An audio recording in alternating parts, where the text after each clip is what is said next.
അമ്മ എന്തിനാ അമ്മ ഇവിടെ മുഖം വീർപ്പിച്ചു വെച്ചോണ്ട് ഇവിടെ വന്നിരിക്കുന്നേ? അല്ല, മുഖം വീർപ്പിക്കാതെ ഞാൻ വീടിന് ചുറ്റും 4 റൗണ്ട് ഓടാം. ഓ അമ്മ ഒന്ന് വിട്. അച്ഛന്റെ വർക്ക് പ്രഷർ കൊണ്ട് കിടന്ന് എന്തെങ്കിലും പറഞ്ഞതായിരിക്കും.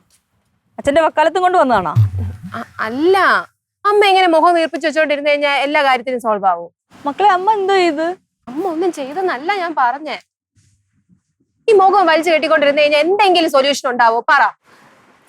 ഇത് ഞാൻ വിട്ടുകൊടുക്കൂല. അങ്ങനെ വിട്ടുകൊടുത്ത് എല്ലാരും കൂടെ വന്ന് ചെണ്ട കൊട്ടിക്കൊണ്ടിരിക്കെ തന്നെ എന്റെ തലയിൽ. വിട്ടുകൊടുക്കണ്ട. അച്ഛൻ വന്ന് സോറി പറഞ്ഞു കഴിഞ്ഞാൽ അമ്മയുടെ പ്രശ്നം തീരുമല്ലോ.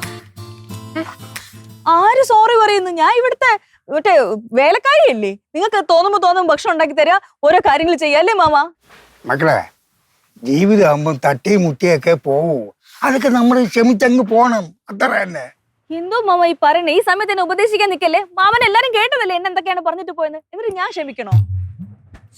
ഞാൻ എന്തായാലും അച്ഛനെ ഇപ്പൊ ഇവിടെ വിളിച്ചോണ്ട് വരും, സോറി പറയിപ്പിക്കും. എനിക്കൊരു സംശയം. എന്നെ അച്ഛൻ പറഞ്ഞു വിട്ടതാണോ? എന്റെ പൊന്നമ്മ, എല്ലാ കാര്യത്തിനും എന്തിനിങ്ങനെ സംശയിക്കുന്ന? ഞാൻ ഭക്ഷണം കഴിച്ചിട്ട് നേരെ എങ്ങോട്ടാ വന്ന? അമ്മയുടെ അടുത്തല്ലേ വന്നേ?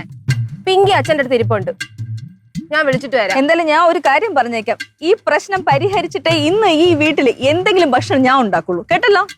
എന്തിനമ്മ വാശി കാണിക്കണം? ഞാനും കൂടി ഹെൽപ്പ് ചെയ്യാം. നമുക്ക് ഒരുമിച്ച് ഞാൻ ഉണ്ടാക്കണം. നീ ചെന്ന് നിന്റെ അച്ഛന്റെ അടുത്ത് പറ, രുചി മണമായിട്ടൊക്കെ എന്തെങ്കിലുമൊക്കെ ഉണ്ടാക്കി തരാം.